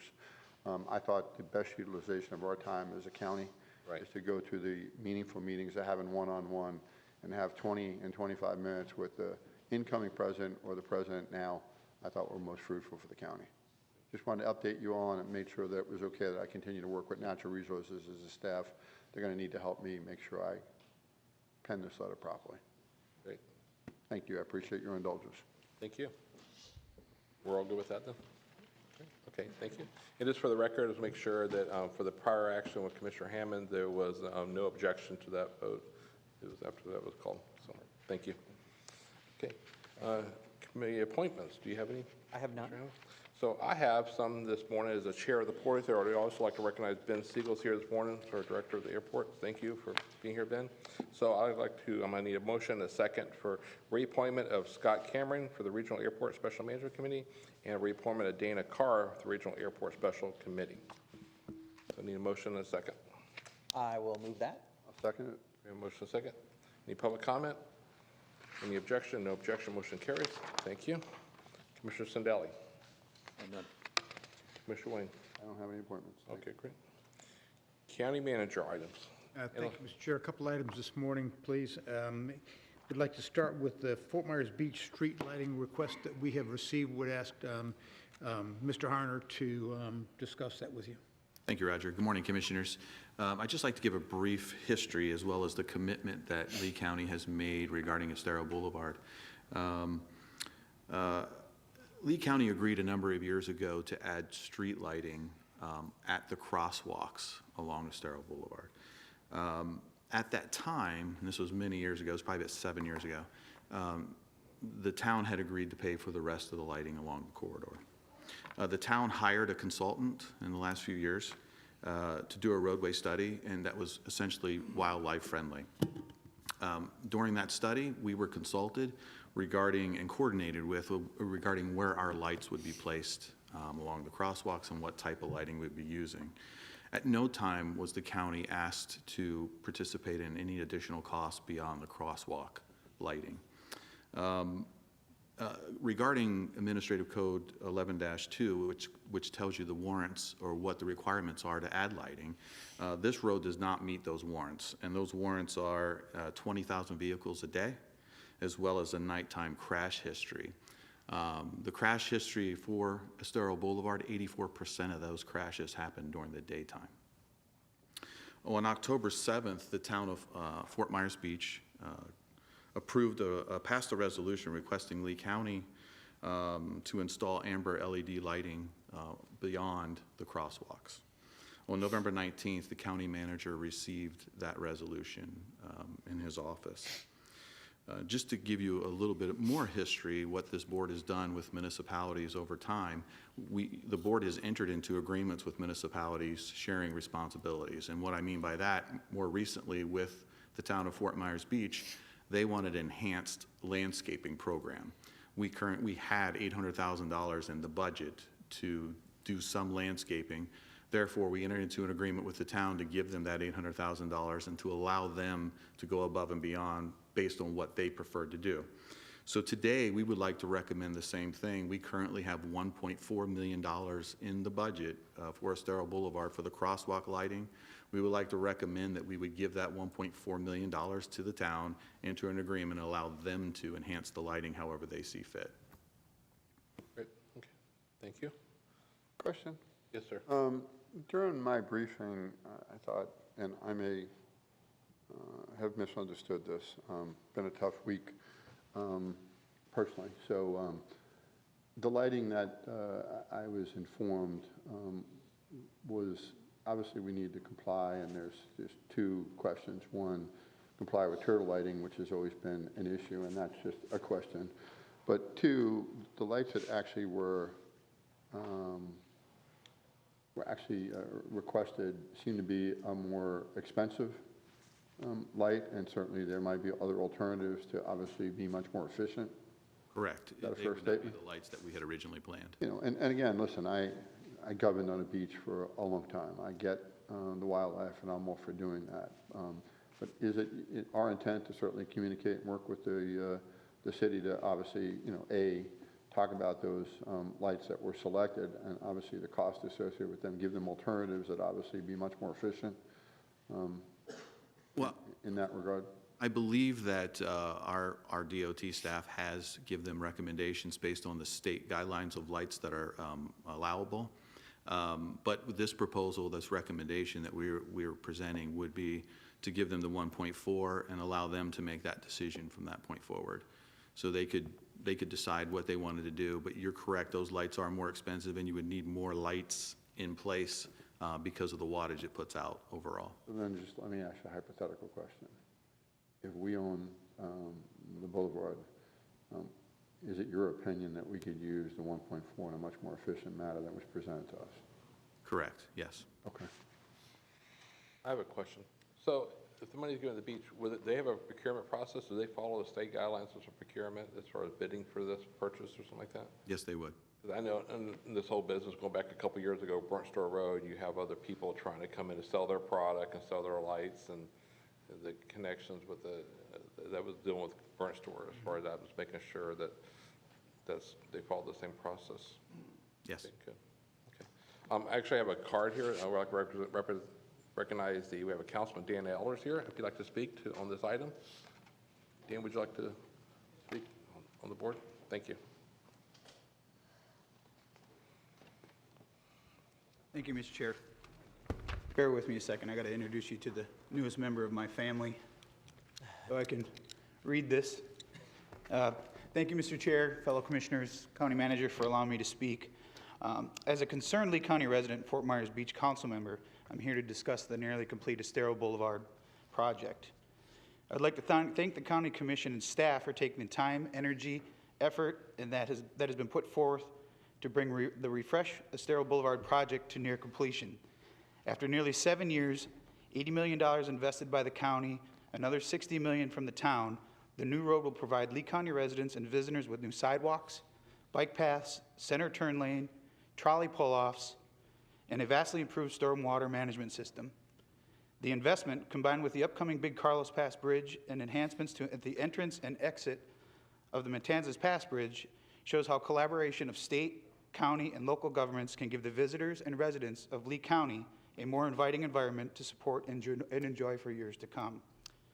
The Refresh Estero Boulevard project has already shown a tremendous increase in pedestrian traffic, bicycle traffic, and improved vehicular traffic flows, resulting in increased options for accessing the various county and town-owned parks, pier, and beach. Most would say the project has been a huge success with one major shortcoming. Unfortunately, with the increase in the right-of-way width of the new Estero Boulevard measuring at 50 to 100 feet, we are left with lighting system that was designed for a much narrower road and no longer viable for the new conditions. It has left the road far too many dark spots and limited nighttime vision, potentially putting drivers, bicyclists, and walkers in harm's way. With all the hard work and significant investments from so many, it would be short-sighted to not do everything possible to rectify these street lighting deficiencies sooner rather than later. The multiple studies conducted by the county MPO and the town have validated that being a coastal road, there are many variables that have to be considered when providing an adequate lighting plan, which satisfies all the environmental, public safety, and cost barriers associated with it. However, the studies have been completed, the options have been documented, and the time upon us is to act now. I believe with the continuing collaboration from the county and town, we can provide a solution that realizes the public safety, environmental, and cost aspects of Estero Boulevard. I am ready to sit at the table and work collaboratively with you to achieve a solution. Now just let me know when and where. Thank you. Thank you. Roger, did you need any action from us today on this, or did you just give us an update? Well, sir, I think the action we would appreciate is just to approve our recommendation. Okay. Richard, does that need a motion or just a consensus? Motion, please. Okay. Thank you. So if you would indulge me, just make the clarity for the motion. Yes, sir. We would request that the board approve our dedicating $1.4 million in appropriations to the town of Fort Myers Beach to pay for our portion of the street lights as designed. And if they would like to enhance the street lighting beyond that $1.4 million, it would be at their expense. Would we be so inclined to suggest some of the recommendations you talked about? I'm sorry, sir? Would we be so inclined to assist them in some of the recommendations we had to find more efficient lights to have the dollars go further? Commissioner, we're always happy to sit and talk with them. Thank you. So was that a motion or? I don't mean to put you on the spot, but defer to the district commissioner here. I know you have great relationships with them. Okay. I'll move the motion to go with the 1.4. I think that's consistent with policies we made elsewhere. I've also, in part of the discussion, though, would like to add some comments later. Okay, great. Thank you. Great. I'll second his motion. We have a motion and a second. Discussions? Go ahead. Well, a couple of things. One is I have the pleasure to work with the Fort Myers Beach leadership and the community. It's a great community, increasingly important to what we do for the economic help, but also what it brings to the table. And in any discussions that we've had, it's always been about public safety. And I think that's what we're charged to do, you know, as the county commission, as the beach community. So thank you for that. I also wanted to bring to the table that in that partnership that we have between the county and the community, we've invested a tremendous amount of resources into that, time, talent, and money. I don't want that to get lost personally in the fact that we're trying to figure out this last issue here. I think as Roger said, that we're always willing to sit down, listen, see if there's improvements to be had. Unfortunately, we weren't part of the study that was originally done by the city. So didn't have a chance to weigh in at that time. I think the road that has been delivered is a work of art, Randy, you know, for what's been done. It's very tight, but it works. Safety is an issue. Someone said that the road's great, but people are going too fast. I don't think any of us can deal with that. But I think the improvements down there, especially with the things that continue to go on, it's a great community, great people. And I hope that we can work collectively together to see how we can offer different alternatives and see how we can get to that funding gap closed. Great. Thank you. Any other discussion? Okay, thank you. Mr. Chairman, if I may, I just want to say I like this approach that we're taking here. You know, we have budgeted for $1.4 million for the lights. That's basically the core level of service that the county provides. Cities have the ability to go above and beyond the core level of service. That's what they do when they charge their city tax. And so I like that we're willing to work with them with here's the $1.4 million, use it to get to at least that core level, and if you can go above and beyond, then, you know, go with God. We support you. You know, we wouldn't want to inhibit that. The one question I have is process-wise, just back to the county manager. Will this be done by like a memorandum of understanding or an interlocal agreement? And if so, the other thing I wanted to ask is, will we seek guarantees that we are going to get at least the base level of service that we would have provided? Mr. Chair? Yeah, thank you, Commissioner. We would seek an interlocal agreement with the city that would provide them the $1.4 million and an agreement on the core service level. Okay, thank you. Could I just ask that if we could just certainly make whatever recommendations you all talked about, because honestly, what I'd like to do is just be as efficient as possible. I think we have the expertise, and I mean that in all sincerity. We have the expertise to help a small town. Having come from a small town, don't nearly have the resources we do here. So if you could do that, I'd be certainly appreciative. Yes, sir. Great, thank you. Any objections to the motions? No objection, motion carried. Thank you. Richard, County Attorney items. Thank you, Mr. Chairman. The only item we have for your consideration is an extension of the state of local emergency, once again pertaining to the tornadoes that came through our community. Again, this is to keep us in the best position possible to procure both state reimbursement and/or federal reimbursement for expenses. We respectfully request approval. So moved. Second. Any public comment on that action? Being none, we'll come back to board. Any objections? No objection, motion carries. Thank you. Thank you, sir. Yes, sir. I apologize. We had one very quick other item. Okay, go ahead. I'm sorry. Thank you. We would ask you to approve a letter to FGUA updating the county's representation on the FGUA board, and Mr. Salyer would please explain. Yes, sir. Just with the rotation and departmental responsibilities amongst the assistant county managers, the designation would be for Ms. Keys to continue as the county's primary board member for FGUA, and I would be the alternate board member. So moved. Second. Motion is second. Any public comment on that action? Being none, we'll come back to the board. Any objection? No objection, motion carries. Thank you. Thank you, Mr. Chair. At this time, we take public presentation of matters concerning citizens. And the first speaker is Val Gary. After Val, we have Bob Valenta.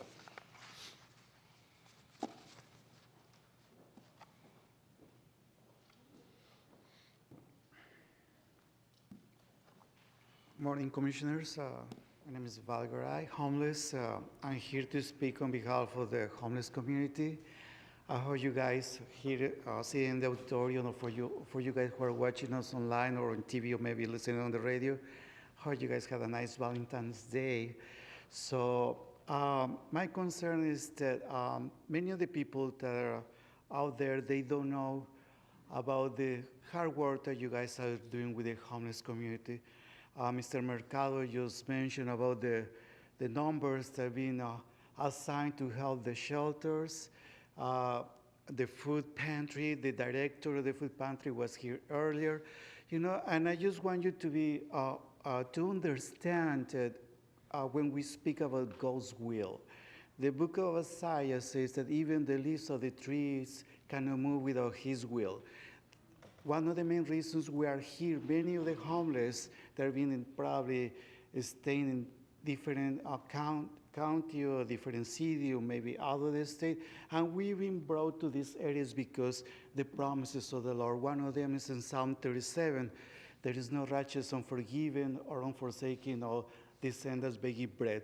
So in my case, I'm 60 years old, first time being homeless, and I never knew and I never understood why the Holy Spirit brought me to this city when I was in Tampa, happy. I have my full-time job, and I have my own apartment for 12 years, and then I finally ended in this area. But that's because the Lord knew in this particular frame period of time of my life that the blessings that I need. As you know, starvation and sickness and disease is a bad combination that kills a lot of people, not just in America, it's out of America, it's everywhere. You know, starvation, Omicron, or whatever sickness and diseases are there, COVID-19, etc. So it's a blessing to be here, but at the same time, I can see the fast growing of the homeless community. We're being kicked out of the parking lots and other streets, and we need an empty lot to park our cars, maybe to put a tent. We need areas where we can park over at least 8 hours because some of us, or most of us, we work. We need to deserve a couple of hours to rest. And I just want to thank you for all these profit and nonprofit organizations, the community center in North Fort Myers. They work really hard for the community. snowbirds, homeless, after-school programs. You have our respect and our blessings to all your team.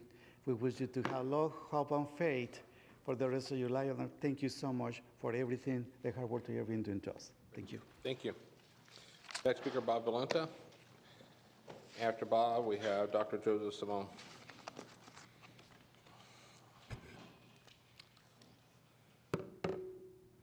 Having only 3 minutes, I'm not going to rehash all of the clear evidence that has been sent to you by local doctors, such as Dr. Joe Sansone. I don't have the time to recount the endless list of evidence-based interviews of doctors, including over 4-hour Senate hearing, across the globe, sounding the warning against these extremely dangerous and deadly jabs by pricks. Doctors like Dr. Robert Malone, Dr. Peter McCullough, American Frontline Doctors, American Frontline Nurses, Dr. Geert Vandenbosch, Dr. Stella Emmanuel, and so many others that it would take me more than an hour to list them all if I spoke fast. These are good men and women doing the right thing. If you don't know these names by now, it's not due to ignorance, but arrogance. Remember, I was just following orders is not a valid defense, and neither is willful ignorance. We've all heard the phrase, all that's necessary for evil to exist is for good men to do nothing. And it's true, but not everyone who does nothing is good. Yesterday on Drew Steele, Brian said we need Washington to get their act together. What we need is local to get their act together, and we need state to get their act together, and put DC and the UN back in their respective boxes where they belong. Quit asking for permission to be a republic from those who would destroy the republic. If it weren't for good men doing something, doing the right and correct something, take a stand and tell the tyrants that they will be indicted, tried, and fried at Nuremberg 2.0. Now, I prepared that, and then later I see this $250,000 that you're going to spend to support them jabbing people. That's like, and then you say, well, yeah, but we're not pushing the plunger. That's like buying the gun, giving it to a known criminal, saying, I didn't pull the trigger. Do you think in a court of law you'd be prosecuted under that? Think about it. Thank you. Thank you, Bob. Next speaker is Dr. Joe Simone. And after that, Reverend Paul Waldmiller. Thank you, Mr. Chairman. I'm Dr. Joseph Sansone. I'd like to tell you my anger on this issue is because it is so egregious. Again, these are the Pfizer documents that were hid from the public and made available to, in April of 2021, the government agencies and regulatory authorities, showing that 1,223 people died in the study, and there were 42,000 adverse cases and 158,000 adverse incidences. Nobody that got these shots knew this. Nobody. The VAERS data shows that over 20, and they breached their blind, by the way. The control group they ended up giving the shots to. So they can't even claim efficacy. I don't see how you can make that claim. So the VAERS data shows that 23,600 or so people have died. Studies in the past have showed that 1% or less get reported there. So potentially over 2 million people have been killed by these shots already. When you deny informed consent and coerce these shots, there's a word for that. It's called genocide. When a couple million people may have died already. Now, I've already shared with you the DOD data showing that we've got, 1,000% neurological disorders since the shots were introduced to the military, that we've got 480+% increase in breast cancer, 369% increase in testicular cancer, 680% increase in muscular sclerosis, and I could just go on this list. How many of those people will be dead within the next 5 years? Okay, so don't fund it. But more importantly, right now, because you guys participated in that shutdown and you participated in it, you need to fix it. You need to pass an ordinance fining individuals, organizations, public or private, that coerce a face mask, a COVID shot, PCR test, or any of that. These are all clear violations of the Nuremberg Code, the Declaration of Helsinki, of which the United States considers itself bound, U.S. Code 50.23 and 50.24, as well as the Ninth Amendment, which places your medical freedom outside of the jurisdiction of all branches and levels of governments. So unless the county attorney is going to say it's illegal for you to do it and you will go to jail like you did on an unrelated issue in the last meeting, you need to act on this, because if you don't, at this point, you are complicit. And I'm not saying that to be mean. I'm just saying this is a fact. This is factual data I'm presenting to you. You must act. You chose to seek public office. Then you need to rise up to this moment and take care of this. You need to push back against any government agency, any regulatory authority that's doing this. A lot of people are going to die. And the prior speaker was right. We are going to see Nuremberg 2.0. This is a global movement for this. How you behave now and into the future will determine where you fit on that, whether you'll be a defendant or not. I hope not. I hope you're hearing what I'm telling you. You know, to put this in historical context, you know, Nazi doctors, nurses, attorneys, judges, elected officials were prosecuted for what's going on today. Thank you for your time. Thanks for coming down. Reverend Dr. Paul Wadmiller. Good morning, Commissioners. I wish that my Commissioner, Mr. Mann, was here right now, because I'm a resident of Lehigh Acres. You're more than welcome. We all can help you. We're county-wide, so all. Yeah, well, I appreciate that. I won't use a lot of time. I want to talk to you about the fentanyl issue that's going on.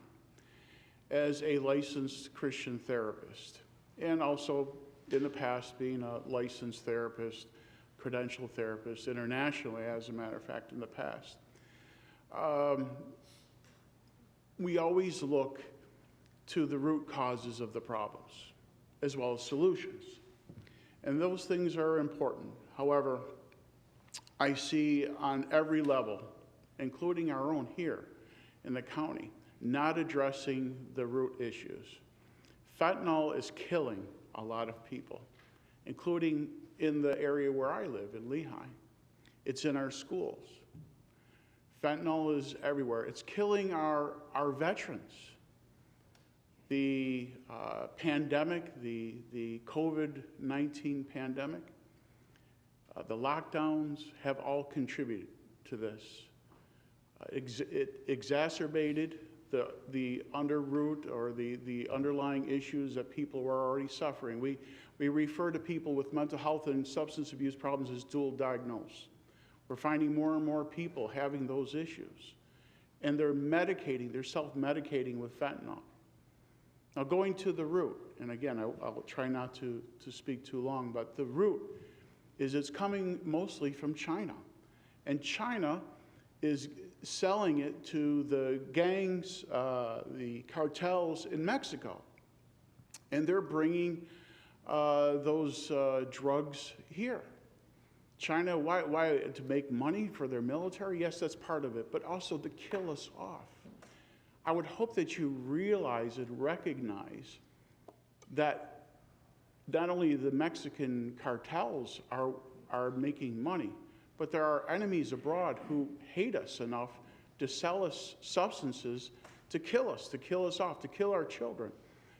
I want to ask, hopefully, when the OxyContin settlement comes down to the state of Florida, I don't know how many billions of dollars that'll be made available throughout the country. But when it comes here to Lee County, you'll not only look at treatment, but you'll give it to our law enforcement officers, our constitutional law enforcement officers, to go after those that are selling this stuff that's killing our people. I have formerly in the past designed alternative to incarceration programs such as veterans treatment courts, drug courts, and such, which are great programs. But until we address the root issues, this problem's going to get worse. Thank you very much. Thank you for your time. Just so you know, we've increased this funding for law enforcement here, and we'll continue that. One of the problems we have is the open borders. That's the biggest problem still. And I want to make myself available. Again, you can go to my LinkedIn account and you can see my licensing, my credentialing, and I have a lot of experience and helping people, Thank you for your- including rescuing children from sex trafficking overseas. So I know the root problems. Thank you so very much. Thank you. At this time, any other public comment this time? Being none, we'll come back to the agenda. We have the workshop update. Hey, Roger, do you have a workshop? Thank you, update for Mr. that? Chair. This afternoon at 1:30, we would like to discuss with you transportation and project cost increases and your priorities. Great, thank you. Any discussion for the board on that? Okay, we will be adjourned and reconvene at 1:30 today. Thank you.